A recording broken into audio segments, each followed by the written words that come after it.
जब भी हम डॉक्टर के पास पहुँचते हैं तो हमारा पहला सवाल डॉक्टर को यही रहता है कि साहब हमारी बीमारी कब ठीक होगी? सर मेरी बीमारी कब ठीक होगी? कितने दिनों में ठीक होगी? ये सवाल आपके दिमाग में या ज़हन में सबसे पहले घूमता है।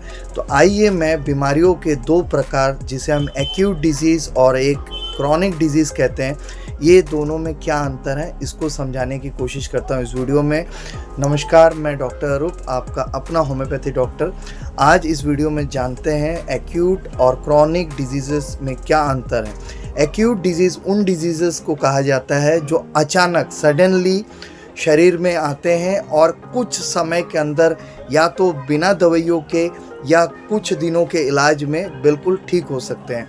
अक्सर एक्यूट डिजीज़ कई बार तीव्र हो जाते हैं और तीव्र होने पर कई बार हॉस्पिटलाइज भी होना पड़ता है और कुछ दिन दवाई लेने के बाद एक नियमित अवधि के बाद ये ठीक भी हो जाता है। और काफ़ी सारे एक्यूट डिजीज़ेस में होम रेमेडी या कुछ प्रिकॉशंस लेने से भी ठीक हो जाता है। इसके उलट क्रॉनिक डिजीज़ जो है वो धीरे धीरे शरीर में लक्षण पैदा करते हैं और क्रॉनिक डिजीज़ कई बार लाइलाज या ज़िंदगी के आखिरी मुहूर्त तक रह सकता है।